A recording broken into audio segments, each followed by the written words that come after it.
Hello friends, कैसे हैं आप सब। मैं अपर्णा शुक्ला अपने यूट्यूब चैनल ज्ञान मंच पर आपका स्वागत करती हूँ। आज जो हम क्लास लेकर आए हैं वो है भारतीय आर्य भाषाएं। आज की क्लास में हम जानेंगे कि भारतीय आर्य भाषाएं कौन कौन सी हैं, इनको कितने भागों में बांटा गया है, इन सब के बारे में संपूर्ण जानकारी इस क्लास में करते हैं। तो इन सब के बारे में जानने के लिए मेरी क्लास में अंत तक बने रहिएगा। तो सबसे पहले बात करेंगे कि भारतीय आर्य भाषाएं क्या है, कहाँ से आई, कहाँ पर बोली जाती थी, इनसे जो हमारे यहाँ की जो भाषाएं हैं वो कैसे विकसित हुई, इनके बारे में इस क्लास में जानेंगे। भारतीय आर्य भाषाएं भारतीय आर्य भाषाएं भारत ईरानी शाखा की एक उप शाखा है। यह भाषाएं दक्षिण एशियाई राज्य भारत, बांग्लादेश, नेपाल, पाकिस्तान और श्रीलंका में बोली जाती हैं। ये कहाँ से आई है? ये भारत ईरानी शाखा की एक उप शाखा है। कौन? भारतीय आर्य भाषाएं। और ये बोली कहाँ पे जाती है? भारत, बांग्लादेश, नेपाल, पाकिस्तान और श्रीलंका में बोली जाती हैं, या ये कह सकते हैं कि दक्षिण एशियाई राज्यों में बोली जाती हैं, जिनमें कौन कौन आता है? भारत, बांग्लादेश, नेपाल, पाकिस्तान और श्रीलंका। फिर आगे बात करेंगे, भारत में कई अन्य भाषा परिवारों की भाषाएं भी बोली जाती हैं, जिनमें द्रविडियन, तिब्बतो बर्मन, मुंडा तथा ऑस्ट्रो एशियाटिक परिवार आते हैं। यह परिवार विश्व के सबसे महत्वपूर्ण भाषा परिवारों में से है। देखो, अभी क्या बताया गया कि भारत में अन्य भाषा परिवारों की भाषाएं भी बोली जाती, क्योंकि जो हमारा भारत देश है वो बहुभाषा भाषी है, इसमें बहुत सारी भाषाएं बोली जाती हैं। तो इसमें अन्य भाषा परिवारों की जो भाषाएं बोली जाती हैं उनमें से कौन कौन से भाषा परिवार हैं? पहला है द्रविडियन। कौन कौन से हैं? द्रविडियन, तिब्बतो बर्मन, मुंडा तथा ऑस्ट्रो एशियाटिक परिवार। ये क्या है? ये भाषा परिवार हैं जो हमारे यहाँ भारत में बोले जाते हैं। संस्कृत सभी भारतीय आर्य भाषाओं की जननी है तथा विश्व का सबसे पुराना साहित्य भी इसी भाषा में मिलता है। प्राचीन काल में भारतीय आर्य भाषाओं का उद्भव संस्कृत से माना गया है और यही आगे बढ़ के मध्यकाल में पाली, प्राकृत और अपभ्रंश का रूप लेते हैं। इसमें क्या कहा गया कि संस्कृत सभी भारतीय आर्य भाषाओं की जननी है, क्योंकि जब आर्य भाषा आई तो उसमें सबसे पहले कौन सी आई? संस्कृत आई। जो भारतीय आर्य भाषाएं हैं उनमें सबसे पहले कौन सी थी? संस्कृत थी। इसीलिए यह सभी भारतीय आर्य भाषाओं की जननी है। संस्कृत के बाद जब धीरे धीरे मध्यकाल में आए तो मध्यकाल में संस्कृत ने कौन सा रूप ले लिया? मध्यकाल में संस्कृत ने पाली, प्राकृत और अपभ्रंश का रूप ले लिया। ये इन तीन रूपों में आ गई। उसके बाद जब आधुनिक काल आया तो आधुनिक काल आते आते और आधुनिक भाषाएं आ गई, यही संस्कृत उन आधुनिक भाषाओं में बट गई। आज के समय में देश विदेश में करोड़ों लोग हिंदी भाषी हैं और हिंदी विश्व भाषा बनने की राह पर अग्रसर है, क्योंकि पूरे भारत में सबसे ज़्यादा बोली जाने वाली भाषा है, इसलिए हिंदी विश्व भाषा बनने की राह पर भी अग्रसर है और आगे है। भारतीय आर्य भाषाओं को कालक्रम की दृष्टि से कितने भागों में बांटा गया? तो भारतीय आर्य भाषाओं को कालक्रम की दृष्टि से 3 भागों में बांटा गया था। किस किस में? प्राचीन भारतीय आर्य भाषा, मध्यकालीन भारतीय आर्य भाषा और कौन सी थी हमारी? आधुनिक आर्य भाषा या आधुनिक काल की भाषा। भारतीय आर्य भाषाएं 3 भागों में थी, प्राचीन, मध्यकालीन और आधुनिक काल। 3 भागों में थी। सबसे पहले कौन सी आई? प्राचीन। सबसे पहले कौन सी आई? प्राचीन। तो उसको कैसे बांटा गया उसके बारे में जानते हैं। प्राचीन भारतीय आर्य भाषा की अनुमानित काल अवधि 2500 ईसा पूर्व से 500 ईसा पूर्व तक मानी गई। ये अनुमानित है, कहीं कहीं पर 2000 से 500 माना गया है तो कहीं पर 1500 से 500 माना गया है। तो जो समय है वो निश्चित नहीं है, अनुमानित है, इसलिए कहीं पर कोई समय दिया होता है, कहीं पर कोई। तो 2500 से 500 है तो भी सही है, 2000 से 500 है तब भी सही, और अगर 1500 से 500 भी कहीं दिया है तो वो भी सही है, वो गलत नहीं माना जाएगा। इन भाषाओं का स्वरूप हमें 4 मुख्य रूप से वैदिक साहित्य में कौन कौन से? संहिता, आरण्यक, ब्राह्मण और उपनिषद से प्राप्त होता है। यह मुख्य रूप से ऋग्वेद में दिखने को मिलते हैं, जिसका समय अत्यंत प्राचीन और अनिश्चित है। देखो, संहिता क्या है? यही जो हमारे वैदिक साहित्य हैं, इन्हीं को संहिता बोला जाता है। और ब्राह्मण क्या है, उन्हीं संहिता का या साहित्य का एक अंश है या अवशेष है, उनको ब्राह्मण कहा जाता है। और ब्राह्मण की जो रचना हुई है वो गद्य में हुई। क्यों गद्य में हुई? क्योंकि जो साहित्य है उनमें क्या हुआ, छंद सबसे ज्यादा प्रयोग हुए। और उन छंदों का जो इस पे व्याख्या करी गई है, तो व्याख्या किस में करी गई? गद्य में करी गई है। इसीलिए ब्राह्मण में गद्य, जो ब्राह्मण की भाषा है वो ब्राह्मण किस में है? गद्य में लिखा गया है। फिर आगे आता है उपनिषद। उन्हीं ब्राह्मण का एक अवशेष है उपनिषद, उन्हीं से उपनिषद निकले हैं। यह मुख्य रूप से ऋग्वेद में देखने को मिलती है, जिसका समय अत्यंत प्राचीन और अनिश्चित है। सबसे पुराना कौन सा है? ऋग्वेद है, इसलिए इसका समय क्या है? सबसे ज्यादा प्राचीन है या पुराना है और अनिश्चित है।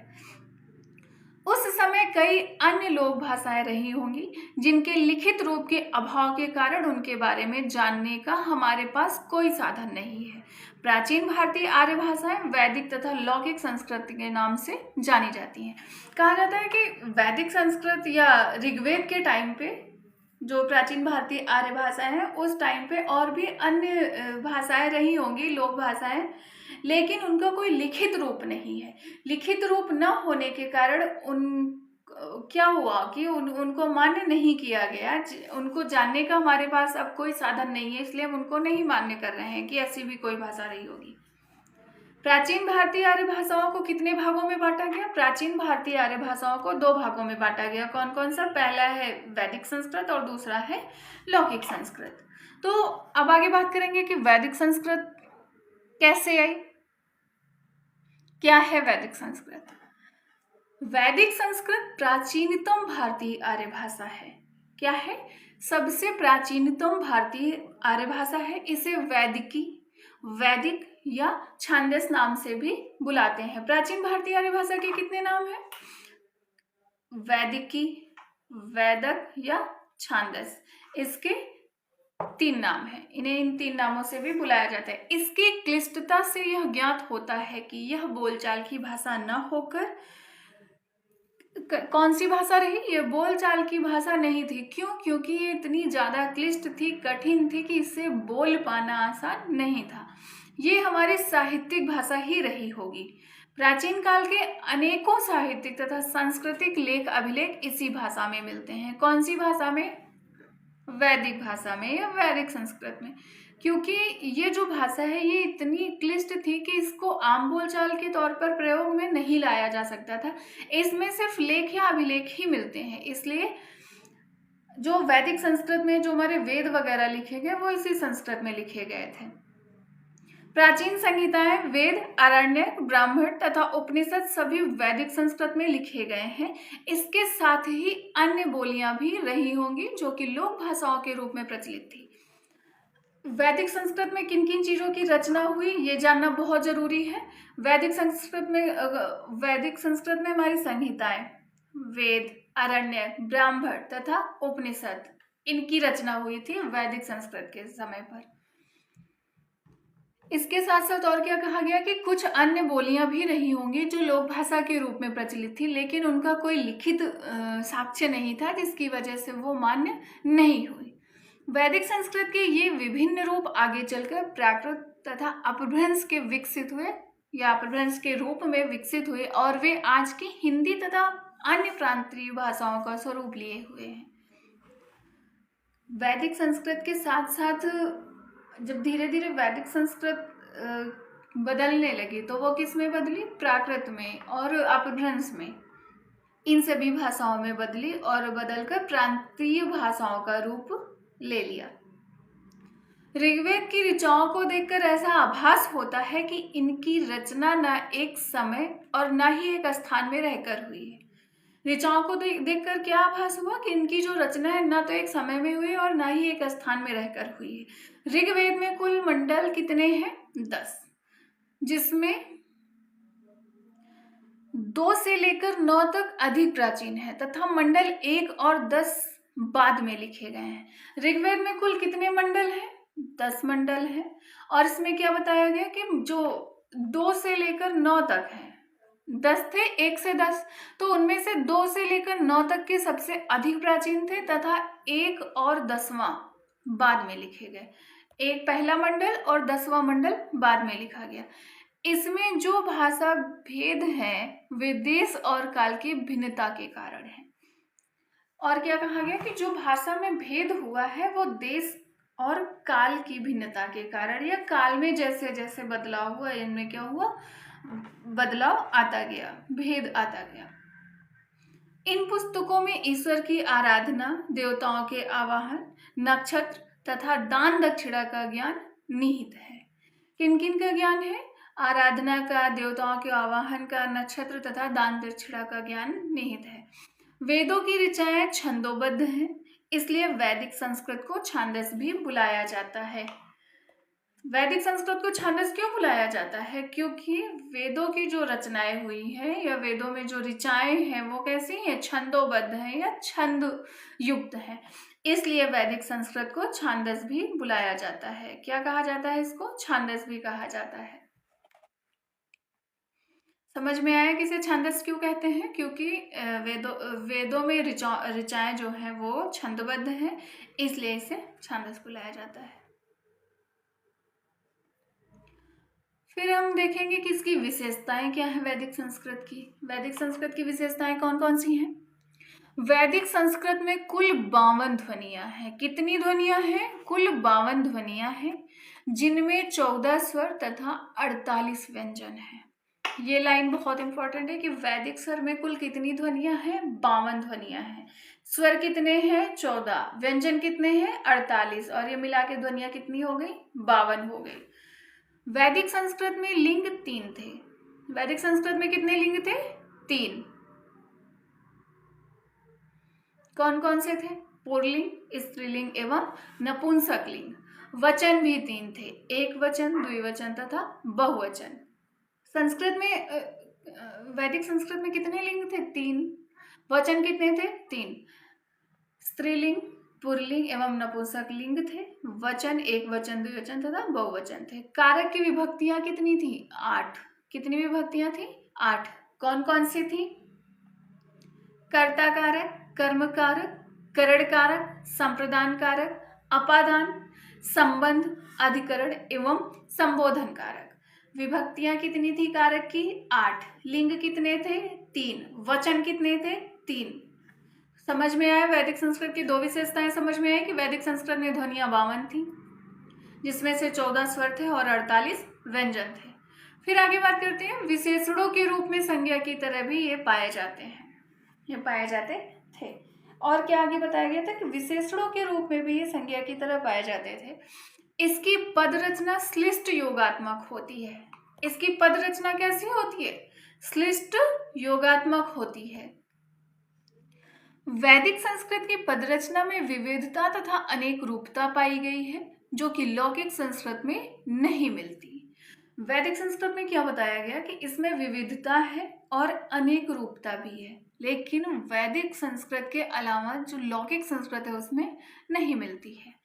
वैदिक संस्कृत में क्रिया के रूप 3 पुरुषों, प्रथम, मध्यम तथा उत्तम पुरुषों में है। क्रिया के रूप कितने में है? 3 में। कौन कौन से वो 3 है? प्रथम पुरुष, मध्यम पुरुष तथा उत्तम पुरुष। 3 वचनों, एक वचन, द्विवचन तथा बहुवचन 11 प्रकार के रूपों में मिलते हैं। वैदिक संस्कृत के धातु रूप में लेट लकार का प्रयोग है। किसका प्रयोग है? लेट लकार का, जो कि लौकिक संस्कृत में नहीं मिलता है। वैदिक संस्कृत के धातु रूप में लोट लकार का प्रयोग है, जो कि लौकिक संस्कृत में नहीं मिलता है। वेदों में संगीतात्मक स्वर मुख्य रूप से पाए जाते हैं, अतः ये वैदिक संस्कृत की एक विशेषता ही है। वैदिक संस्कृत में क्या है? छंद ज्यादा है ना, तो छंद किसमें होंगे? गीत के रूप में पाए जाते हैं, इसलिए यही इसकी एक विशेषता भी है। वहीं लौकिक संस्कृत में स्वर बलाघात्मक हो गया है। वैदिक संस्कृत में समास रचना भी देखी जाती है। इसमें मुख्य रूप से तत्पुरुष समास, कर्मधारय समास, बहुव्रीहि समास एवं द्वंद्व समास मिलते हैं। तो वैदिक संस्कृत की विशेषताएं समझ में आई। इसमें क्या बताया गया था कि ध्वनियां कुल 52 होती हैं, जिसमें 14 स्वर, 48 व्यंजन होते हैं। वैदिक संस्कृत में लिंग 3 होते हैं, स्त्रीलिंग, पुल्लिंग एवं नपुंसकलिंग। वचन 3 होते हैं, एक वचन, द्विवचन तथा बहुवचन। कारक विभक्तियां 8 होती हैं। कर्ता, कर्म, करण, संप्रदान, अपादान। कौन कौन सी? कर्ता, कर्म, करण, संप्रदान, अपादान, संबंध, अधिकरण एवं संबोधन। ये विशेषण के रूप में भी संज्ञा की तरह प्रयोग किए जाते हैं। इसकी पद रचना श्लिष्ट होती है। और क्या बताया गया है कि धातु रूप में लोट लकार का प्रयोग होता है, जो कि लौकिक संस्कृत में नहीं मिलता है। इनमें संगीतात्मक स्वर मुख्य रूप से पाए जाते हैं। वैदिक संस्कृत में और क्या होता है कि समास की रचना भी देखी जाती है, जिसमें मुख्य रूप से तत्पुरुष समास, कर्मधारय समास, बहुब्रीहि समास और द्वंद्व समास मिलते हैं। तो ये रही आपकी वैदिक संस्कृत। फिर हम आगे बात करेंगे लौकिक संस्कृत की। किसकी? लौकिक संस्कृत की। और ये वैदिक संस्कृत और लौकिक संस्कृत आई कहाँ से? ये आई थी प्राचीन भारतीय आर्य भाषा से। प्राचीन भारतीय आर्य भाषा का समय कितना बताया गया था कि 2500 से 500 ईसा पूर्व, या 2000 से 500 ईसा पूर्व, या 1500 से 500 ईसा पूर्व, ऐसा एक अनुमानित समय है। इनको बांटा कितने भागों में गया था? 2 भागों में। वो भाग कौन कौन से थे? पहला था वैदिक संस्कृत और दूसरा था लौकिक संस्कृत। वैदिक संस्कृत की जो भाषा थी वो बहुत ज्यादा क्लिष्ट थी, जो आम बोलचाल की भाषा नहीं बन पाई। इसमें क्या हुआ? इसमें वेदों पुराणों की रचना हुई थी वैदिक संस्कृत में। आगे बात करेंगे लौकिक संस्कृत की। अब कौन सा है हमारा? लौकिक संस्कृत। क्या होता है लौकिक संस्कृत में? वैदिक संस्कृत का ही सरल और स्वाभाविक रूप लौकिक संस्कृत कहलाता है। लौकिक संस्कृत क्या कहलाता है? जो वैदिक संस्कृत थी उसी को जब धीरे धीरे उसी का जो सरल रूप आया उसको लौकिक संस्कृत कहा गया। इसे संस्कृत भी कहा जाता है। यह भी बोलचाल की भाषा नहीं है। लौकिक संस्कृत या संस्कृत का प्रथम प्रयोग हमें वाल्मीकि जी की रामायण में देखने को मिलता है। लौकिक संस्कृत का सर्वप्रथम प्रयोग अगर आपसे कोई पूछे कि कहाँ है, तो क्या बताओगे?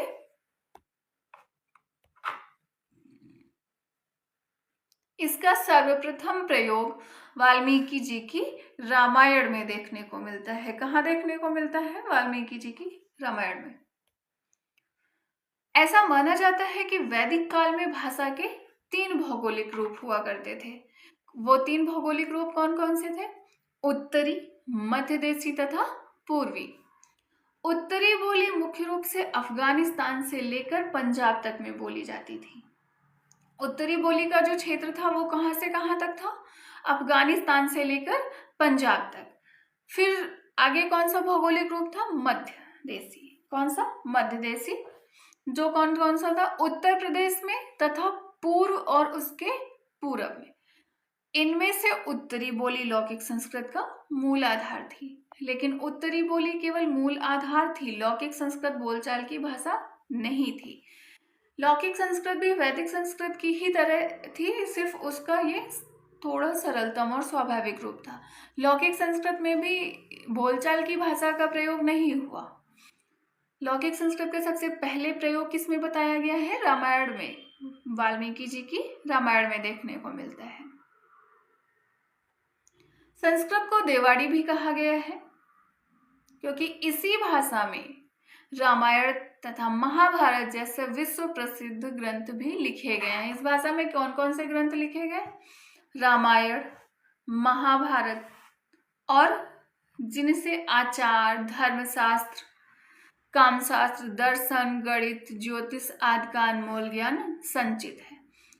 वैदिक संस्कृत में वेदों की रचना हुई थी और लौकिक संस्कृत में रामायण और महाभारत जैसे विश्व प्रसिद्ध ग्रंथ लिखे गए थे। लौकिक संस्कृत वैदिक संस्कृत का ही एक सरल रूप है। दोनों लगभग एक से ही हैं। वैदिक की विशेषताएं ही संस्कृत पर लागू होती हैं, परंतु इनके कुछ भिन्नताएं भी हैं और जो इन्हें एक दूसरे क्रम से अलग करती हैं। वैदिक संस्कृत और लौकिक संस्कृत में कोई ज्यादा अंतर नहीं है, लेकिन वैदिक संस्कृत से लौकिक संस्कृत थोड़ा सा सरल है। इनमें जो विशेषताएं हैं वो भी वैदिक संस्कृत की ही तरह लागू होती हैं, परंतु कुछ भिन्नताएं भी हैं जिसकी वजह से दोनों एक दूसरे से अलग हैं। फिर हम आगे बात करते हैं मध्यकालीन भारतीय आर्य भाषा। प्राचीन भारतीय आर्य भाषा हमने पढ़ी। प्राचीन भारतीय आर्य भाषा में हमारा वैदिक संस्कृत और लौकिक संस्कृत है। अब आगे बात करते हैं मध्यकालीन भारतीय आर्य भाषाओं की। मध्यकालीन भारतीय आर्य भाषाएं कौन सी थी? मध्यकालीन भारतीय आर्य भाषा की काल अवधि 500 ईसा पूर्व से 1000 ईस्वी तक मानी गई है। इस काल की भाषाओं को कितने में बांटा गया है? 3 भागों में बांटा गया है। वो 3 भाग कौन कौन से थे? पाली, प्राकृत और अपभ्रंश। मध्यकालीन भारतीय आर्य भाषाओं को कितने भागों में बांटा गया? 3 भागों में बांटा गया।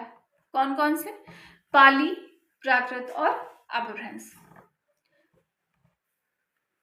हम आगे बात करेंगे कि पाली भाषा क्या है, इसका जन्म कहाँ से हुआ। पाली मध्यकालीन भारतीय आर्य भाषा है जिसका काल 5वीं सदी ईसा पूर्व से 1ली सदी तक माना गया है। पाली का जो काल था वो कितना था? 500 ईसा पूर्व से 1ली सदी तक या 1 ईस्वी, फिर 1 ईस्वी से 500 ईस्वी तक हमारा आया प्राकृत, और 500 से लेकर 1000 ईस्वी तक हमारी थी अपभ्रंश भाषा। तो पाली का समय कितना है? 5वीं सदी ईसा पूर्व से लेकर 1ली सदी तक या 500 ईसा पूर्व से 1 ईस्वी तक। पाली मुख्य रूप से बौद्ध धर्म की भाषा मानी गई है। पाली मुख्य रूप से किसकी भाषा थी? बौद्ध धर्म की भाषा थी। कुछ विद्वानों के अनुसार इस भाषा में बौद्ध धर्म का सारा ज्ञान संचित है, अर्थात इस भाषा ने बौद्ध धर्म को पाला है, इसीलिए इसका नाम पाली पड़ा है। क्या माना गया है? कुछ विद्वानों ने माना है कि बौद्ध धर्म का सारा ज्ञान इसी में संचित था, अर्थात इस भाषा ने बौद्ध धर्म को पाला है। इस भाषा ने बौद्ध धर्म को पाला, इसीलिए इसका नाम पाली पड़ गया। पाली शब्द का प्राचीनतम प्रयोग हमें 4वीं सदी में श्रीलंका में लिखे गए दीपबेंस में देखने को मिलता है, जहां इसका अर्थ बुद्ध वचन है। दीपबेंस का अर्थ क्या है? बुद्ध वचन। आचार्य बुद्धघोष भी पाली का प्रयोग इसी अर्थ में करते हैं। कुछ अन्य गतों के अनुसार पाली पल्ली या गांव की भाषा थी, इसलिए इसे पाली कहा गया। देखो, कुछ लोगों का मानना था कि बौद्ध धर्म की भाषा है या बौद्ध धर्म को पालने वाली भाषा है, या इसी भाषा ने बौद्ध धर्म को पाला है, इसलिए इसका नाम पाली है। कुछ लोगों ने कहा कि श्रीलंका के 4वीं सदी में श्रीलंका में जो दीपबेंस नाम का जो ग्रंथ मिला, जिसका अर्थ था बुद्ध वचन, अर्थात बुद्धघोष भी पाली भाषा का प्रयोग इसी अर्थ में करते थे। किस अर्थ में? कि यह बौद्ध धर्म की भाषा है। लेकिन कुछ विद्वान इससे क्या कहते थे? पल्ली यानी कि गांव की भाषा, इसलिए इसे पाली कहा गया। भंडारकर के अनुसार पाली शब्द प्राकृत का ही एक विकसित रूप था। इस नाक के पीछे अनेकों गत है। क्या बताया गया? कि इस बात के पीछे अनेकों गत हैं या कई सारे मत हैं, इसका नाम पाली पड़ा है और यही मान्य है। पाली या प्राचीन प्राकृत संस्कृत का ही विकसित रूप है। पाली को पाली भी कह सकते हैं या प्राचीन प्राकृत कह सकते हैं, या प्राकृत की प्रथम अवस्था भी पाली को कहा जाता है। ये संस्कृत का ही एक विकसित रूप है। व्याकरणिक दृष्टि से यह वैदिक संस्कृत की भांति ही अनेक रूपता रखने वाली है, परंतु वैदिक की तुलना में यह पर्याप्त सरल भी है। यह प्राकृत का ही आरंभिक रूप है।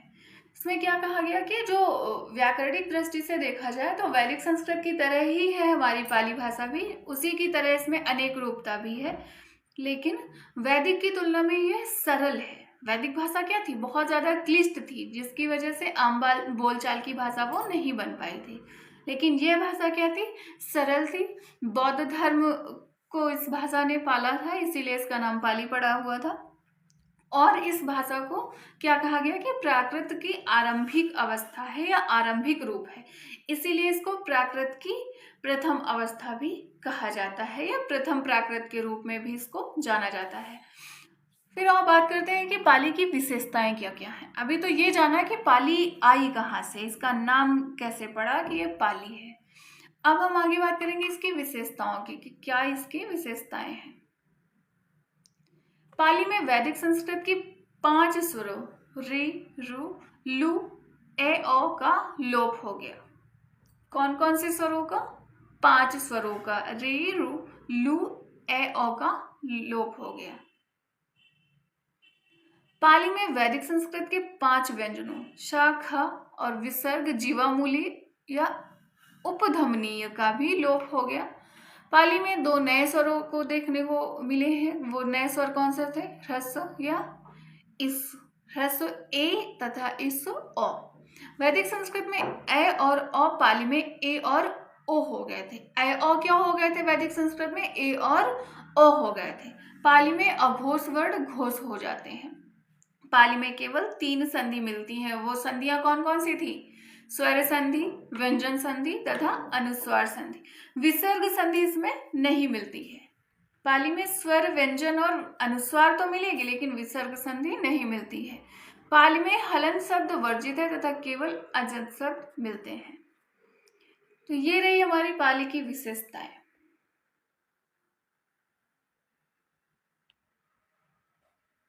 पाली में द्विवचन नहीं होते हैं। पाली में लगभग कितनी धातुएं हैं? 500 धातुएं हैं। पाली में तद्भव शब्द अधिक हैं, इसके मुकाबले देशज या तत्सम शब्द कम है। तद्भव शब्द अधिक होने की वजह से ये क्या है? सरल भाषा है। इसमें देशज या तत्सम शब्द कम है, तद्भव शब्द अधिक है।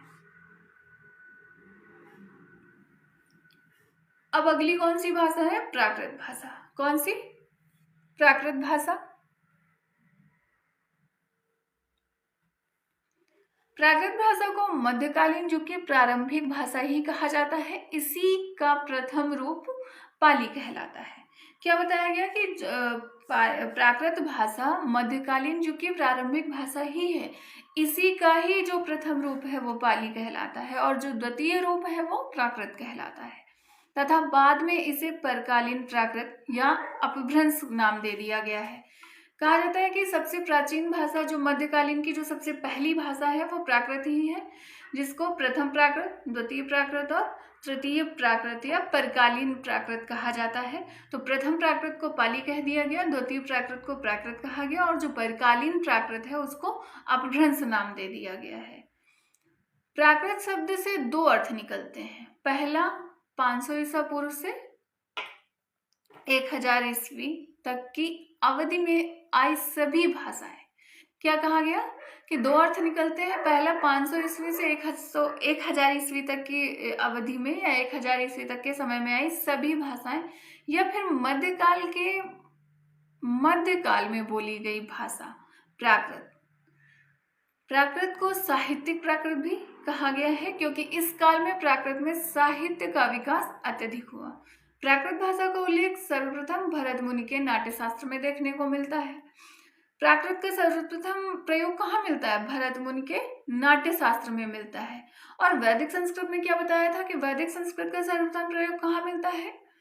वो मिलता है वाल्मीकि की रामायण में देखने को मिलता है। भरत मुनि के अनुसार प्राकृत की 7 मुख्य तथा 7 गौड़ प्रकार है। भरत मुनि ने क्या माना है कि इसके 7 मुख्य और 7 ही गौड़ प्रकार हैं। मुख्य प्रकार में कौन कौन से आते हैं? मुख्य प्रकार में हमारा मागधी, अवंतिजा, प्राच्या, सूरसेनी, जिसको सौरसेनी के नाम से भी जानते हैं, अर्धमागधी, ब्राही, दाक्षिणात्य या महाराष्ट्री, तथा गौड़ प्रकार में आता है हमारा साबरी, अभीरी, चांडाली, सचरी, द्राविड़ी, उदजा तथा वेंचरी। प्राचीन व्याकरण वररुचि ने प्राचीन व्याकरण को ध्यान में रखते हुए 5 प्राकृत ही माने हैं। कितने माने हैं? 5 प्रकार के ही प्राकृत माने हैं। कौन कौन से थे वो थे हमारे सौरसेनी, महाराष्ट्री, अर्धमागधी, मागधी तथा पैसाची प्राकृत। कितने माने हैं? 5। कौन कौन से? सौरसेनी, महाराष्ट्री, मागधी, अर्धमागधी और पैसाची। फिर आगे बात करते हैं अपभ्रंश की। अपभ्रंश क्या होता है? अपभ्रंश का मतलब है किसी चीज का बिगड़ा हुआ स्वरूप। क्या है? किसी चीज का बिगड़ा हुआ स्वरूप। यह मध्यकालीन युग के तीसरे भाग में बोली जाने वाली भाषा है। मध्यकालीन के किस भाग में? तीसरे भाग में बोली जाती है। पहले भाग में कौन सी है? पाली। दूसरे भाग में प्राकृत, और तीसरे भाग की बोले जाने वाली भाषा कौन सी है? अपभ्रंश है। इसे प्राकृतकालीन बोलचाल की भाषा के स्वाभाविक विकास के रूप में देखा जाता है। किस रूप में देखते हैं? इसे प्राकृतकालीन बोलचाल की स्वाभाविक भाषा माना गया है। मानना है कि प्राकृत का बिगड़ा हुआ रूप अपभ्रंश है। इसे बिगड़ा हुआ रूप क्यों कहा गया? क्योंकि जब भाषा बोलचाल में आ जाती है तो उसमें इतनी शुद्धता नहीं रह जाती है, इसलिए इसे प्राकृत का बिगड़ा हुआ रूप माना गया है। इसका काल जो है वो कितना है? इसका काल 500 ईस्वी से 1000 ईस्वी तक माना गया है। अपभ्रंश की उत्पत्ति प्राकृत से ही होती है और इसे प्राकृत तथा आधुनिक भारतीय आर्य भाषाओं के बीच की कड़ी के रूप में देखा जाता है। आधुनिक भारतीय आर्य भाषाओं के बीच की कड़ी कौन सी है? प्राकृत और आधुनिक भारतीय आर्य भाषाओं के बीच की कड़ी अपभ्रंश है। क्यों? क्योंकि अपभ्रंश के बाद ही हमारी आ जाती है आधुनिक भाषा। कौन सी भाषा आती है? आधुनिक भाषा। और आधुनिक भाषा से पहले आती है अपभ्रंश और अपभ्रंश से पहले आती है प्राकृत। तो प्राकृत और आधुनिक भारतीय आर्य भाषाओं को जोड़ने वाली जो भाषा है वो है हमारी अपभ्रंश। कहीं कहीं पर अवहट्ट भी कहा जाता है कि अपभ्रंश से ही निकली हुई एक भाषा थी अवहट्ट। तो हमारी जो प्राचीन भारतीय आर्य भाषा है उसके लिए एक कड़ी का रूप कौन करता है? अवहट्ट। वो अपभ्रंश और प्राचीन भारतीय आर्य भाषाओं को जोड़ती है। तो कहीं कहीं पर अपभ्रंश को बीच की कड़ी कहा गया है, तो कहीं कहीं पर अवहट्ट को कहा गया है। अपभ्रंश शब्द का सबसे प्राचीनतम प्रयोग हमें भरत मुनि के नाट्य शास्त्र में देखने को मिलता है। कहां पर मिलता है? भरत मुनि के नाट्य शास्त्र में।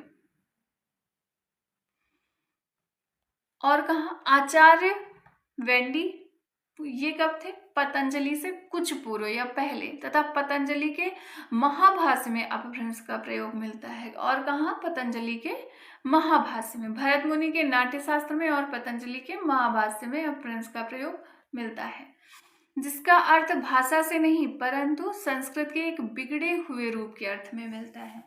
क्या कहा गया कि इसका प्रयोग एक भाषा के रूप में नहीं था, इसका प्रयोग संस्कृत के एक बिगड़े हुए रूप के तरह मिलता है या बिगड़े हुए रूप में प्रयोग करते हैं।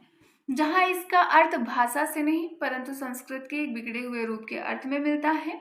इनके बाद भर्तृहरि, भामा आदि अनेक विद्वानों ने भी इस शब्द का प्रयोग किया। सबसे पहले इसका प्रयोग भरत मुनि ने अपने नाट्य शास्त्र में किया, पतंजलि ने अपने महाभाष्य में किया, उसके बाद अनेक विद्वानों ने इस शब्द का प्रयोग किया। कालिदास की रचना विक्रमोर्वशीयम में अपभ्रंश के कुछ लेख मिलते हैं। कालिदास की कौन सी रचना थी? विक्रमोर्वशीयम। इसमें अपभ्रंश के कुछ लेख मिलते हैं। अपभ्रंश भाषा में साहित्य की भरमार है। इसमें अपभ्रंश भाषा में साहित्य की भरमार है, जिसमें क्या था? कौन कौन सी रचनाएं थी? पौंचर्यु, पुष्पदंत कृत महापुराण और जसहरचर्यु, विद्यापति की कृत कीर्तिलता। विद्यापति की जो कीर्तिलता थी वो किसमें थी? अपभ्रंश भाषा में, या कहीं कहीं पर अवहट्ट भी दिया गया है कि अपभ्रंश का ही एक रूप अवहट्ट है। तो कीर्तिलता में कौन सी भाषा थी? अवहट्ट। फिर अब्दुल रहमान कृत संदेश रासक इत्यादि मुख्य रचनाएं हैं। तो अपभ्रंश की जो मुख्य रचनाएं हैं वो इंपॉर्टेंट है। कौन कौन सी रचनाएं थी? पौंचर्यु, पुष्पदंत कृत महापुराण, जसहरचर्यु, विद्यापति कृत कीर्तिलता थी जो अपभ्रंश है, अवहट्ट में थी। अब्दुल रहमान कृत संदेश रासक था। ये सभी रचनाएं किस भाषा में थी? अपभ्रंश भाषा में थी। फिर मार्कंडेय ने अपनी कृत प्राकृत सर्वस्व में अपभ्रंश के 3 रूप माने हैं। मार्कंडेय ने कितने रूप माने? 3। कौन कौन से? नागर, उपनागर तथा ब्राचड़। नागर गुजरात की अपभ्रंश है। नागर को कहाँ का माना गया? ये गुजरात की अपभ्रंश है। ब्राचड़ को सिंध की तथा उपनागर को गुजरात तथा सिंध दोनों के मध्य की भाषा कहा गया। इससे यह ज्ञात होता है कि यह मुख्य रूप से पश्चिमी प्राकृत का ही विभाजन है। इससे क्या पता चलता है? मार्कंडेय ने जो बताया कि प्राकृत के अपभ्रंश के कितने रूप थे? 3 रूप थे। कौन कौन से? नागर, उपनागर और ब्राचड़। तो नागर को बताया कि गुजरात राज्य का अपभ्रंश है, गुजरात का अपभ्रंश है, और ब्राचड़ को बताया कि सिंध का है। जो तीसरा था उपनागर, उसमें क्या बात करेंगे? दोनों के मध्य का है, गुजरात और सिंध दोनों के मध्य की भाषा है। तो इसकी वजह से पता चलता है कि ये पश्चिमी प्राकृत का ही विभाजन है। इसी प्रकार विद्वान मानते हैं कि 5 प्राकृतों से 5 अपभ्रंशों का विकास हुआ और इन्हीं से आगे चलकर आधुनिक आर्य भाषाएं विकसित हुई। किससे? यही जो 5 अपभ्रंश निकले हैं, इन्हीं से हमारी आधुनिक आर्य भाषाएं निकली हैं। हम अपभ्रंश की विशेषता देखते हैं आगे क्या है। अपभ्रंश अपने मूल रूप से यानी कि प्राकृत का सरल रूप थी। यह श्लिष्ट योगात्मक न रहकर कैसी थी? वियोगात्मक थी। कैसी थी ये? वियोगात्मक थी। इसकी जो ध्वनियां है वो प्राकृत की तरह ही, जैसी प्राकृत में थी ठीक उसी तरह से ज्यों का त्यों ले ली गई थी। और क्या था कि ये संगीतात्मक नहीं थी, ये पूर्णतः बलाघात्मक हो गई थी। अपभ्रंश में सभी स्वरों का अनुनासिक रूप मिलता है। अपभ्रंश में स्वरों का कैसा रूप मिलता है? अनुनासिक। शब्द रूप तथा धातु रूप में आत्मनेपद नहीं मिलते हैं। विभक्तियों के स्थान पर कारक चिन्ह मिलते हैं। अपभ्रंश में द्विवचन नहीं मिलता। अपभ्रंश में जो तीसरा लिंग अर्थात नपुंसक लिंग नहीं मिलता है। इस भाषा में अनेक द्रविड़ तथा विदेशी शब्द भी मिलते हैं।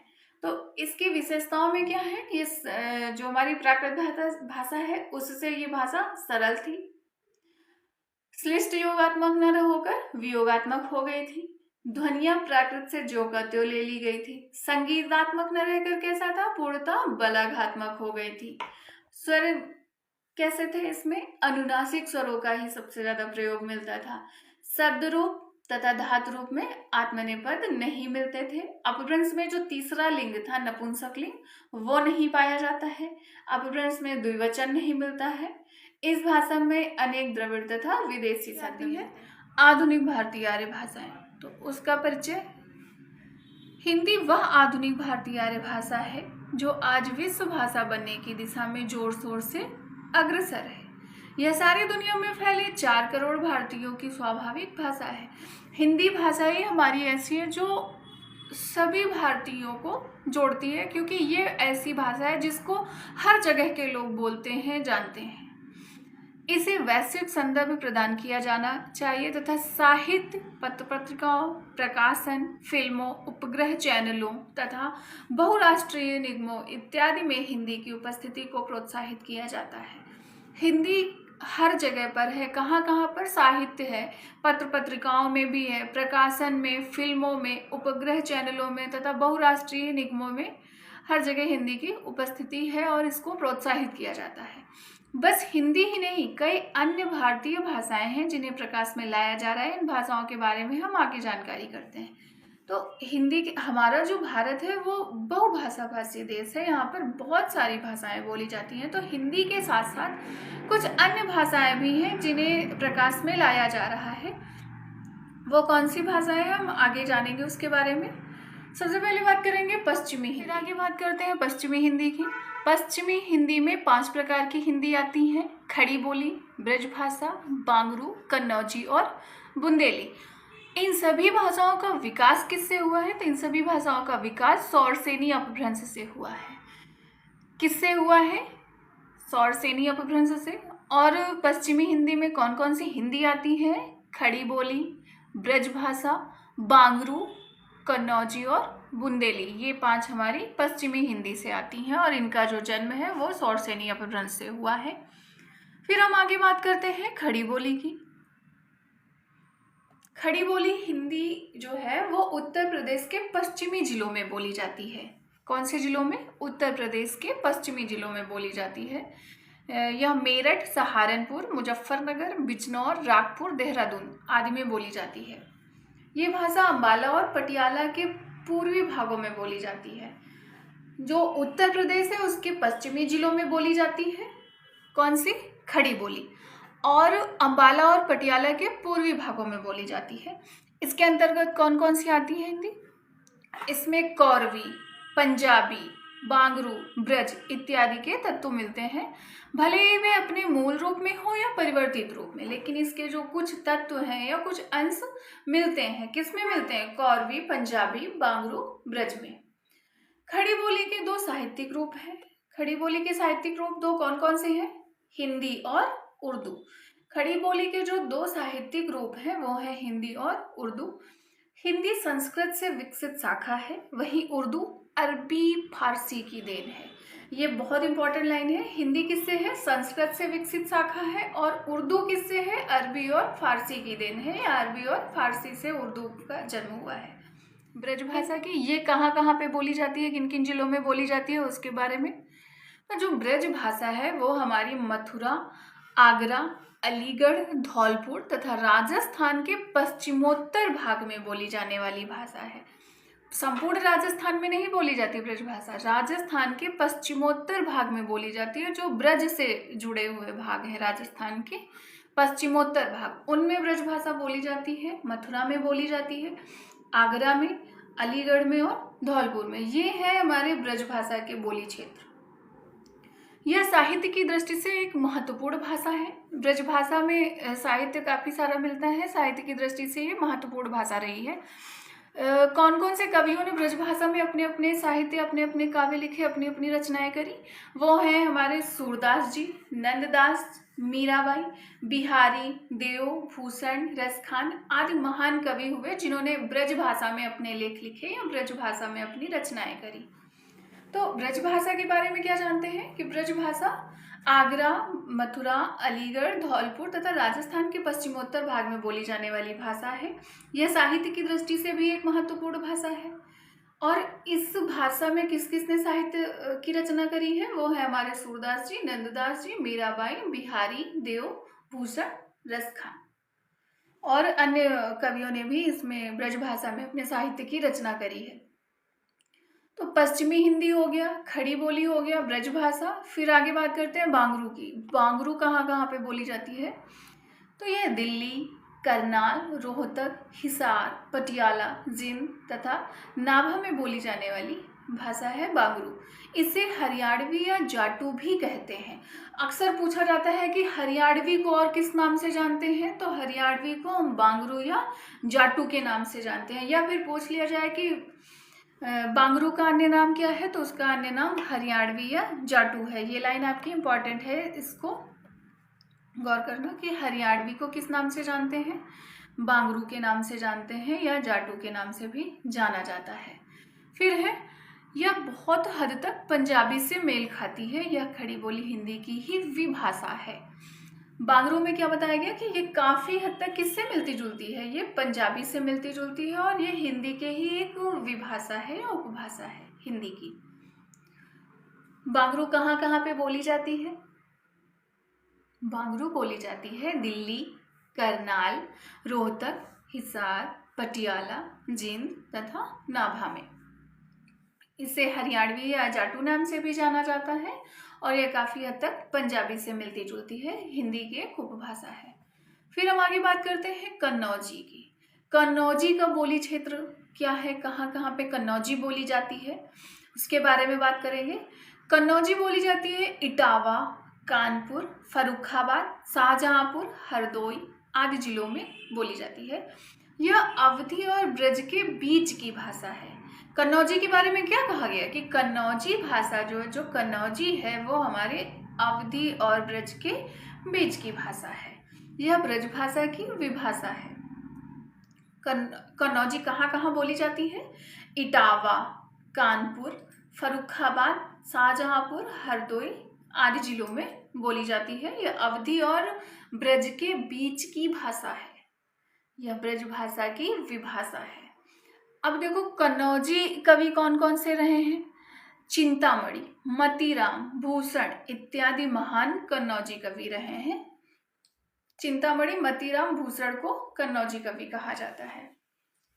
फिर आगे बात करते हैं बुंदेली की। बुंदेली का बोली क्षेत्र क्या है, कहाँ बोली जाती है? ये बोली जाती है झांसी, जालौन, हमीरपुर, बांदा, ग्वालियर, ओरछा, सागर, दमोह आदि में। बुंदेली कहाँ कहाँ बोली जाती है? बुंदेली बोली जाती है झांसी में, जालौन में, हमीरपुर, बांदा, ग्वालियर, ओरछा, सागर, दमोह में। और बुंदेली के बारे में भी कहा गया है कि यह भी क्या है? ब्रजभाषा की ही विभाषा है। बुंदेली भी ब्रजभाषा की विभाषा है। कन्नौजी के बारे में भी क्या बताया गया कि अवधी और ब्रज के बीच की भाषा है। बांगरू के बारे में भी क्या बताया गया था कि ये हरियाणवी या जाटू के नाम से जानी जाती है, या इसे हरियाणवी व जाटू भी कहते हैं, और ये काफ़ी हद तक पंजाबी से मेल जोल खाती है। उसी जगह कन्नौजी और बुंदेली को कहा गया है कि कन्नौजी अवधी और ब्रज के बीच की भाषा है और बुंदेली हमारी ब्रज भाषा की ही विभाषा है। फिर आगे बात करेंगे राजस्थानी की। किसकी? राजस्थानी की। राजस्थानी कोई भाषा नहीं बल्कि भाषाओं का एक समूह है जो कि राजस्थान में बोली जाती है। राजस्थानी के बारे में क्या कहा गया कि ये कोई भाषा नहीं है, ये भाषाओं का एक समूह है जो राजस्थान में बोली जाती है। वो एक भाषा का समूह है, ये खुद कोई एक भाषा नहीं है। यह भाषाएं सौरसेनी के नागर अपभ्रंश का विकसित रूप है। क्या कहा गया इसमें कि यहाँ पे भाषाएं क्या है? सौरसेनी के नागर रूप, सौरसेनी के नागर अपभ्रंश का ही एक विकसित रूप है और इन्हें नागरी और महाजनी लिपि में लिखा जाता है। इसके अंतर्गत 4 मुख्य बोलियां आती हैं। राजस्थानी के अंतर्गत कितनी बोली आती हैं? 4। कौन कौन सी? मारवाड़ी, जयपुरी, मालवी तथा मेवाती। ये इम्पॉर्टेंट है, सब जितनी भी भाषाएं हैं उनकी बोलियां भी इम्पॉर्टेंट हैं। तो राजस्थानी के अंतर्गत कौन सी बोलियां आती हैं? मारवाड़ी, जयपुरी, मालवी तथा मेवाती। ये कितनी होती हैं? 4 होती हैं और राजस्थानी के अंतर्गत आती हैं। राजस्थानी कोई भाषा नहीं है बल्कि ये भाषाओं का एक समूह है जो कि राजस्थान में बोला जाता है। ये भाषाएं सौरसेनी के नागर अपभ्रंश का ही विकसित रूप है। इनकी जो लिपि है उसके बारे में क्या कहा गया कि इन्हें नागरी और महाजनी लिपि में लिखा जाता है। ठीक, राजस्थानी समझ में आया। इसकी बोलियां बहुत इंपॉर्टेंट हैं, वो जानना बहुत जरूरी है और भूलना मत। कौन कौन सी बोलियां हैं इसकी? मारवाड़ी, जयपुरी, मेवाती और मालवी। अब देखो, मारवाड़ी जो बोली है उसका क्षेत्र कौन सा है उसके बारे में जानेंगे। जो मारवाड़ी है वो बोली जाती है मुख्य रूप से कहाँ पे? जोधपुर, उदयपुर, बीकानेर, जैसलमेर इत्यादि क्षेत्रों में। कहाँ कहाँ पे बोली जाती है ये बोली जाती है जोधपुर, उदयपुर, बीकानेर, जैसलमेर आदि क्षेत्रों में। वहीं जयपुरी कहाँ बोली जाती है? जयपुरी कहाँ कहाँ पे बोली जाती है? जयपुरी बोली जाती है जयपुर, कोटा और बूंदी में। कहाँ की भाषा है ये? जयपुर, कहाँ की? जयपुर, कोटा और बूंदी, यहाँ पे बोली जाती है हमारी जयपुरी। फिर मालवी का बोली क्षेत्र कौन सा है? मालवी का जो बोली क्षेत्र है वो है दक्षिण पूर्वी राजस्थान। मालवी का क्षेत्र कौन सा है? दक्षिण पूर्वी राजस्थान है। ये दक्षिण पूर्वी राजस्थान की भाषा है। अब कौन सी भाषा बची हमारी? मेवाती। चौथी भाषा कौन सी बची? मेवाती। ये राजस्थान की ही बोलियां हैं, राजस्थान की। मेवाती कहाँ बोली जाती है? वो बोली जाती है अलवर, हरियाणा, गुड़गांव के कुछ भागों में बोली जाती है। अलवर, हरियाणा और गुड़गांव के कुछ भागों में बोली जाती है। कौन सी? मेवाती। अब आगे बात करते हैं किसकी? गुजराती की। गुजराती का बोली क्षेत्र कौन सा है? गुजराती भाषा इसके नाम से ही स्पष्ट होता होगा ना कि कहाँ बोली जाती होगी। गुजराती में इतना ज़्यादा परेशानी नहीं होगी जानने में कि इसका बोली क्षेत्र कौन सा है। भाई नाम गुजराती है तो सिंपल सी बात है कि गुजरात में बोली जाती होगी। गुजराती भाषा जैसे कि नाम से स्पष्ट है कि गुजरात में बोली जाती है। यह भी किससे निकली है? यह भी सौरसेनी की नागरी अपभ्रंश से निकली है। यह राजस्थानी भाषाओं से बहुत मेल खाती है। गुजराती को और किस नाम से बुलाया जाता है? इसे लाद के नाम से भी बुलाया जाता है। तो गुजराती के बारे में आप क्या जानते हैं? गुजराती भाषा जैसे कि नाम से स्पष्ट होता है कि कहाँ बोली जाती होगी, यह गुजरात में बोली जाती होगी। वह भी निकली किससे है? या सौरसेनी की नागर अपभ्रंश से या नागरी अपभ्रंश से निकली है और काफी हद तक किससे मेलजोल खाती है? ये काफी हद तक राजस्थानी भाषाओं से मेलजोल खाती है। हाँ, ये प्रश्न भी बन सकता है कि गुजराती को किस नाम से जानते हैं? तो गुजराती को लाद भी बुलाया जाता है। फिर अगला कौन सा है? आगे है मराठी। क्या बात करेंगे? मराठी का बोली क्षेत्र कौन सा है? मराठी जो निकली है वो निकली है हमारी महाराष्ट्रीय अपभ्रंश से। किससे? मराठी महाराष्ट्रीय अपभ्रंश से निकली है। और इसका बोली क्षेत्र क्या है? ये महाराष्ट्र में बोली जाती है। कहाँ पे? महाराष्ट्र में। इनकी भी मुख्य 4 बोलियां हैं। कितनी बोलियां हैं? सबकी बोलियां जानना बहुत इंपॉर्टेंट है कि मराठी की कितनी बोलियां हैं? 4। कौन कौन सी? देसी, कोंकणी, नागपुरी तथा बरारी। मराठी की जो बोलियां हैं वो कौन सी हैं? देसी, कोंकणी, नागपुरी और बरारी। ये हमारी मराठी की 4 बोलियां हैं। गुजराती को किस नाम से जानते हैं? लाद नाम से जानते हैं। किस अपभ्रंश से निकली है? यस और सैनिक के नागरी अपभ्रंश से निकली है। कहाँ बोली जाती है? गुजरात में बोली जाती है। फिर आगे आता है मराठी। तो मराठी हमारी कहाँ बोली जाती है? महाराष्ट्र में बोली जाती है। और अपभ्रंश कौन सा है? किस अपभ्रंश से निकली है? ये महाराष्ट्रीय अपभ्रंश से निकली है। और इसकी 4 बोलियां हैं। वो बोलियां हैं हमारी देसी, कोंकणी, नागपुरी और बरारी। फिर आगे बात करते हैं बिहारी हिंदी। बिहारी हिंदी कहाँ बोली जाती है और इसकी कितनी भाषाएं हैं? तो बिहारी निकली है हमारी मागधी अपभ्रंश से। किससे? अपभ्रंश भी बहुत जरूरी है। कौन से अपभ्रंश से कौन सी हिंदी निकली है? तो मराठी कहाँ से निकली? महाराष्ट्रीय अपभ्रंश से। और बिहारी है मागधी अपभ्रंश से। किससे निकली है? मागधी अपभ्रंश से। ये बिहार प्रांत में बोली जाने वाली भाषाओं का एक समूह है। बिहार प्रांत में जितनी भी भाषाएं बोली जाती हैं उन सबका एक समूह है, उसको क्या नाम दिया गया? उसको नाम दिया गया बिहारी हिंदी का। जबकि इसके अंतर्गत कितनी भाषाएं आती हैं? 3 भाषाएं आती हैं। और इन तीनों भाषाओं को मिलाकर एक बताया गया कि उनको बिहारी बोला गया। इनकी 3 भाषाएं कौन कौन सी हैं वो जानना जरूरी है। भाषाएं हैं भोजपुरी, मैथिली तथा मगही। बिहार क्षेत्र में कौन सी भाषाएं बोली जाती हैं? 3 भाषाएं बोली जाती हैं। वो है हमारी भोजपुरी, मैथिली और मगही। ये बिहार की भाषाएं। और इन तीनों भाषाओं का जो क्षेत्र है या तीनों भाषाओं का जो समूह है उस समूह को क्या बोलते हैं? बिहारी हिंदी बोलते हैं। तो ये तो पता चला ना कि 3 भाषाएं हैं, भोजपुरी, मैथिली और मगही। अब ये बोली कहाँ जाती है? बिहार में ही बोली जाती है। लेकिन ये भी जानना जरूरी है कि भोजपुरी कहाँ बोली जाती है, मैथिली कहाँ बोली जाती है और मगही कहाँ बोली जाती है। बिहार का ऐसा कौन सा क्षेत्र है जहाँ पर भोजपुरी बोली जाती है, कौन सा क्षेत्र है जहाँ मैथिली बोली जाती है और ऐसा कौन सा क्षेत्र है जहाँ मगही बोली जाती है? तो अब हम उसके बारे में जानेंगे। भोजपुरी जो है इसका नाम भोजपुर गांव के नाम पर पड़ा। भोजपुरी नाम कहाँ पड़ा? भोजपुरी नाम पड़ गया इसका भोजपुर गांव के नाम से।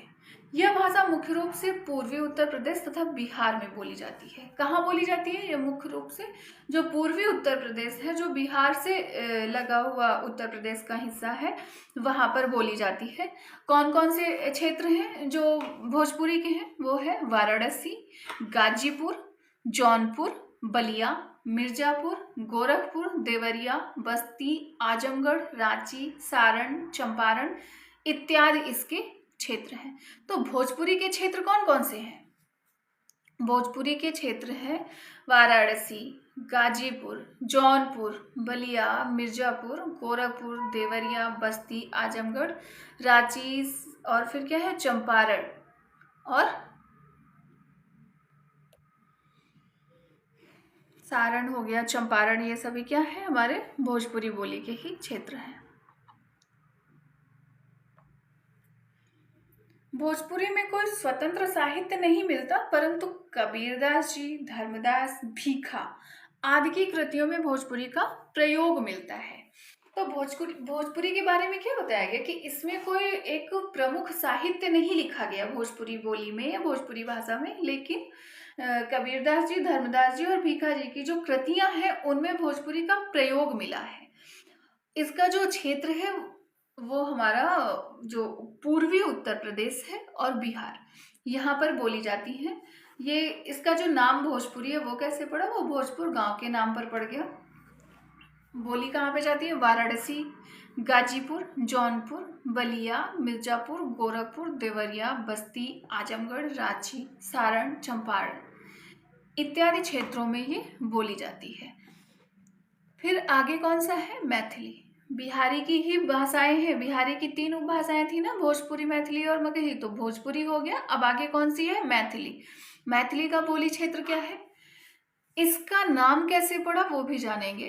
तो मैथिली जो है वो नाम इसका पड़ गया मिथिला के नाम पर। किसके नाम पर, मिथिला के नाम पर इसका नाम मैथिली पड़ गया। बोली कहाँ पर जाती है, यह दरभंगा, पूर्णिया, सहरसा और मुजफ्फरपुर आदि इसके क्षेत्र हैं। और देखा होगा एक बिहारी में ये कहते हैं कि भोजपुरी, मैथिली और मगही और कहीं कहीं पे अंगिका भी बताते हैं कि भाषा है। तो अंगिका कैसी भाषा है वो जानना। जो अंगिका है वो मैथिली की ही एक भाषा है, इसी की एक भाषा है। और जो कहाँ बोली जाती है, जो मुंगेर और भागलपुर में बोली जाती है।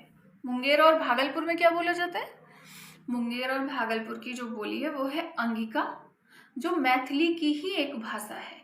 बिहारी भाषाओं में सबसे अधिक साहित्य मैथिली भाषा में मिला है। विद्यापति, हर्षनाथ, लक्ष्मण ठकुरानी, मनभोज झा, चंदा आदि मैथिली भाषा के कलाकार हैं। मैथिली भाषा में क्या बताया गया कि इसका नाम मिथिला के नाम पर पड़ गया और दरभंगा, पूर्णिया, सहरसा और मुजफ्फरपुर आदि में इसको बोलते हैं, आदि इसका बोली क्षेत्र है। फिर अंगिका के बारे में बात करेंगे कि अंगिका भी इसी की एक भाषा है, जो कहाँ बोली जाती है, जो मुंगेर और भागलपुर में बोली जाती है। बिहारी भाषा का सबसे ज्यादा साहित्य किसमें मिलता है, मैथिली भाषा में मिलता है। और वो साहित्यकार कौन कौन से हैं, विद्यापति, हर्षनाथ, लक्ष्मण ठकुरानी, मनभोज झा, चंदा आदि मैथिली भाषा के कलाकार हैं। फिर जो तीसरी भाषा थी वो थी मगही। कौन सी, मगही। मगही का बोली क्षेत्र कौन सा है, पटना, हजारीबाग एवं भागलपुर में मगही बोली जाती है। भागलपुर में अंगिका भी बोली जाती है और ज्यादातर जो भागलपुर का क्षेत्र है वहां पे क्या बोली जाती है, मगही बोली जाती है। तो बिहारी की जो बोलियां हैं भोजपुरी, मैथिली और मगही, ये समझ में आई कि ये बोली कहाँ कहाँ पे जाती है, उनका बोली क्षेत्र भी जानना जरूरी है। फिर आगे जो आती है वो है बंगाली या बंगला। बंगाली के बारे में बात करेंगे। किस अपभ्रंश से निकली है, ये निकली है मागधी अपभ्रंश से। देखो बिहारी है और बंगला है, उड़िया है, असमिया है, ये किससे निकली हैं, ये सारी मागधी अपभ्रंश से निकली हैं। तो मागधी अपभ्रंश की पहले बिहारी हो गई, फिर दूसरी है बंगाली, ये भी हमारे मागधी अपभ्रंश से निकली है।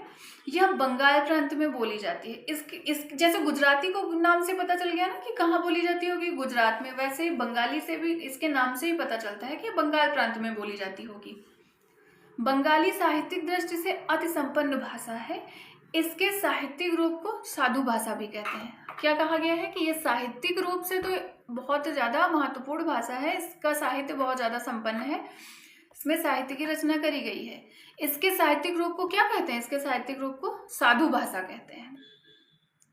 बंगाली में उच्चारण की जो स्थिति है वो क्या है, बंगाली में उच्चारण की विशेषता है इसके लिखित रूप को इसके उच्चारित रूप से भिन्न कर देती है। बंगाली में क्या है कि लिखा तो सही होता है लेकिन उसका जो उच्चारण है, उच्चारण करना थोड़ा अलग है। तो उच्चारित रूप से क्या होती है, वो थोड़ा सा भिन्न हो जाती है। लिखित रूप दूसरा होता है और उच्चारित रूप दूसरा होता है।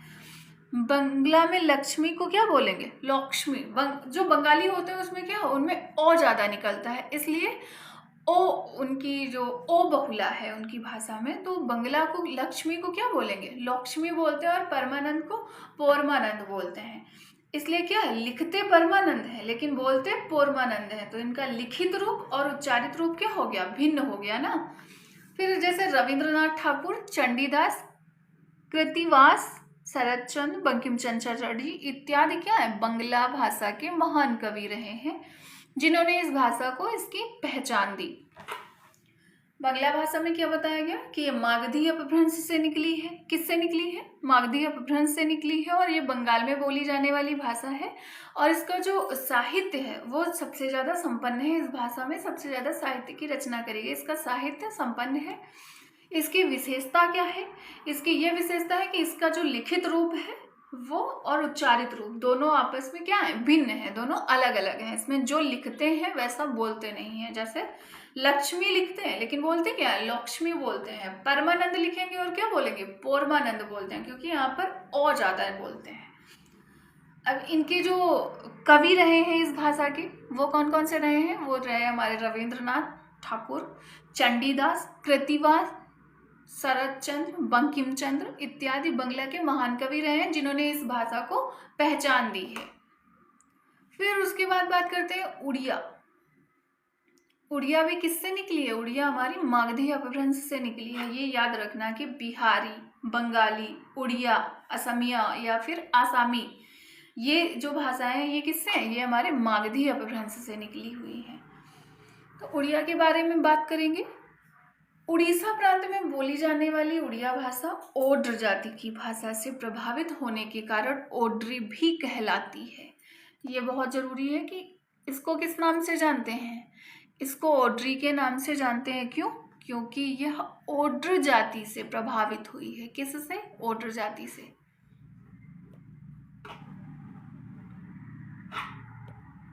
किस नाम से जानते हैं इसको? ओड्री से। यह ओड्री भी कहलाती है। मागधी अपभ्रंश से उत्पन्न इस भाषा पर तेलुगु तथा बंगाली का प्रभाव भी देखने को मिलता है। क्या बताया गया कि मागधी अपभ्रंश से उत्पन्न इस भाषा पर किन किन का प्रभाव है? तेलुगु का भी प्रभाव है और बंगाली का भी प्रभाव है। किस पर? उड़िया पर। यह बोली जाती है कहाँ पर? यह उड़ीसा प्रांत में बोली जाने वाली भाषा है। ओड्र जाति की भाषा से प्रभावित होने के कारण ओड्री कहलाती है। अपभ्रंश कौन सा है? मागधी अपभ्रंश से उत्पन्न है तथा इस भाषा पर किसका प्रभाव देखने को मिलता है? इस भाषा पर तेलुगु तथा बंगाली का प्रभाव देखने को मिलता है। उड़िया समझ में आई? आगे कौन सी भाषा है? आगे है आसामी। कौन सी? आसामी।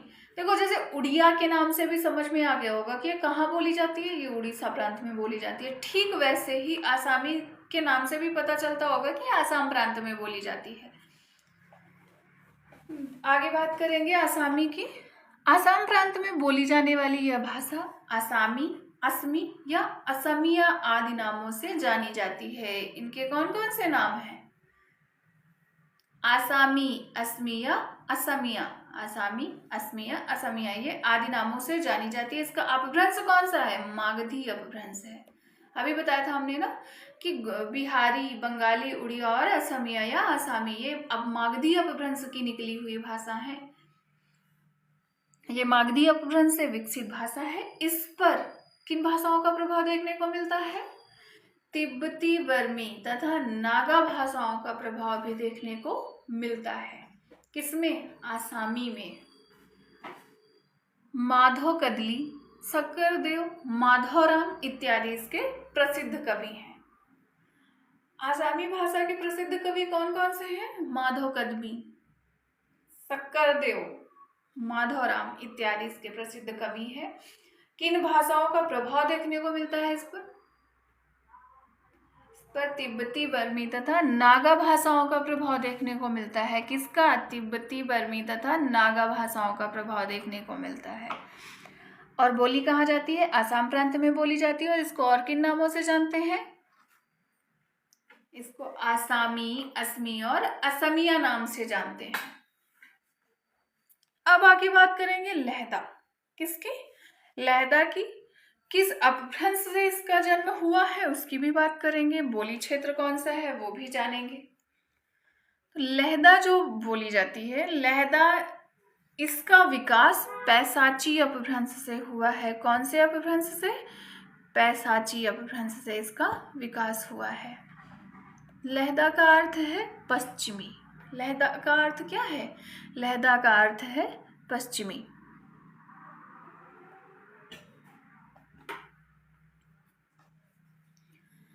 इसके और कई नाम भी हैं, जैसे जटकी, मुल्तानी, दिलाही इत्यादि। लहदा के और कौन से नाम हैं? जटकी, मुल्तानी, दिलाही इत्यादि ये इसके नाम हैं।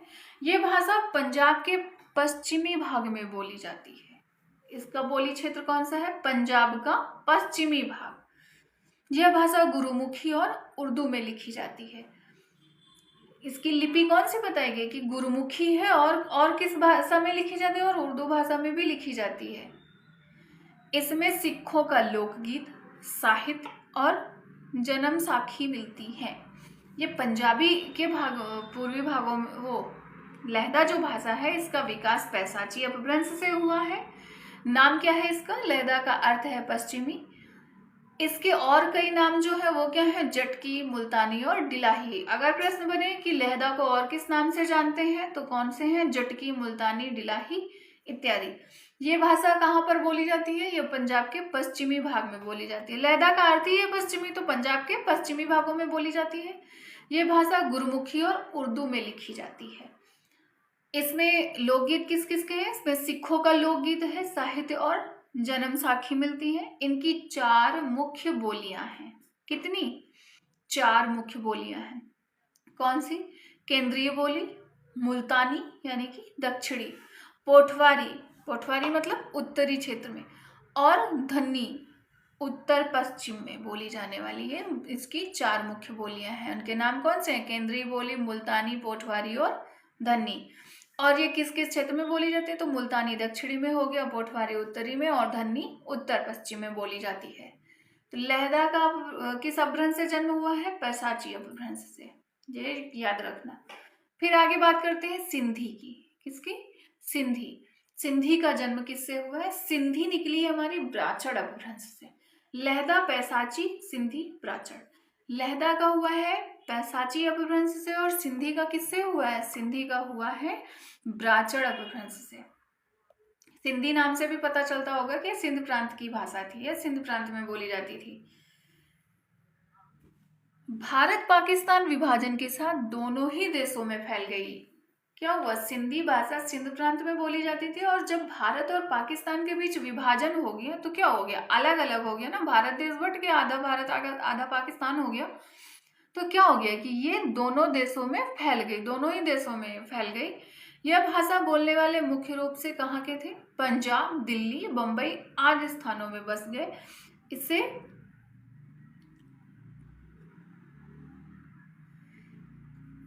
इसकी बोलियां कौन कौन सी हैं? इसकी जो बोलियां हैं वो है बिचौली, सिरैकी, लाड़ी, थरेली और कच्छी। इसकी कितनी बोलियां हैं? इसकी 5 बोलियां हैं। बिचौली, सिरैकी, लाड़ी, थरेली और कच्छी, ये सिंधी की बोलियां हैं। फिर आगे बात करते हैं पंजाबी की। किसकी? पंजाबी की। पंजाबी भी क्या पता चल रहा है कहाँ बोली जाती होगी? पंजाबी पंजाब प्रांत में बोली जाती होगी। हमारी बहुत सारी भाषाएं हैं जो नाम से ही पता चल रहा है कि ये यहाँ बोली जाती होंगी। फिर उसके अंदर कौन कौन से भाग है वो जानना जरूरी है।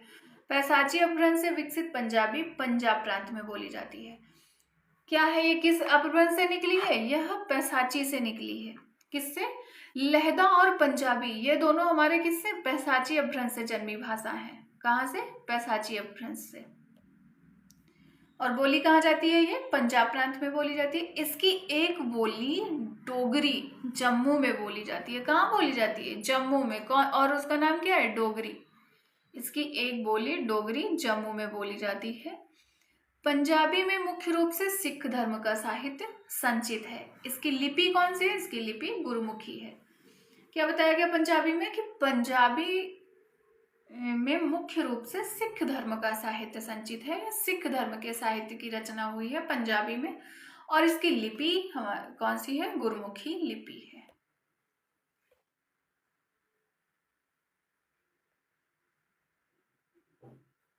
अब हमारी कौन सी आती है? पहाड़ी हिंदी। कौन सी? पहाड़ी। तो पहाड़ी किस अपभ्रंश से निकली है? पहाड़ी निकली है हमारी खस अपभ्रंश से। किससे? खस अपभ्रंश से निकली है पहाड़ी। कुछ विद्वान मानते हैं कि यह सौर सैनी के नागरी अपभ्रंश से विकसित भाषा है। इसे नागरी लिपि में ही लिखा जाता है। यह बोली हिमाचल के निचले भाग में बोली जाती है। पहाड़ी भाषा के 3 वर्ग हैं, एक पश्चिमी, एक मध्य और एक कौन सा है? पूर्वी। इसकी जो शाखाएं हैं भाषा की वो कौन कौन सी हैं? गढ़वाली, कुमायूनी। कौन सी? गढ़वाली और कुमायूनी, ये इसकी शाखाएं हैं। निकला किससे? पहाड़ी भाषा जो है या पहाड़ी हिंदी जो है वो किससे निकली है? खस अपभ्रंश से निकली है। कुछ विद्वान इसको क्या मानते हैं कि सौर सैनी के नागरी अपभ्रंश से विकसित है। कुछ विद्वानों का मानना है कि खस अपभ्रंश से नहीं है। किससे है? सौर सैनी के नागरी अपभ्रंश से। लेकिन जो इसका मानक रूप है वो यही है कि ये खस अपभ्रंश से निकली है। इसे नागरी लिपि में ही लिखा जाता है। यह हिमाचल के किन भागों में बोली जाती है? यह हिमाचल के निचले भाग में बोली जाती है। पहाड़ी भाषा के 3 वर्ग हैं, पश्चिमी, मध्य और पूर्वी। कितनी शाखाओं में बांटी गई है? तो इसकी जो शाखाएं हैं वो है गढ़वाली और कुमायूनी। ये हमारी पहाड़ी हिंदी की शाखाएं हैं। आज हमने बात करी किसकी, कौन कौन सी भाषाएं किस अपभ्रंश से निकली हैं और उनका क्षेत्र कौन कौन सा है। आज पूरी क्लास में हमने इसके बारे में बात किया है। फिर हम एक किसी की क्लास लेकर आएंगे कि सबसे पहले भाषा, उपभाषा और उसका बोली क्षेत्र की एक क्लास लेकर आएंगे। आज की क्लास आपको कैसी लगी हमें कमेंट सेक्शन में जरूर बताना। क्लास को लाइक शेयर सब्सक्राइब करना मत भूलना। फिर एक नई क्लास के साथ आपको मिलते हैं कल, तब तक के लिए बाय बाय।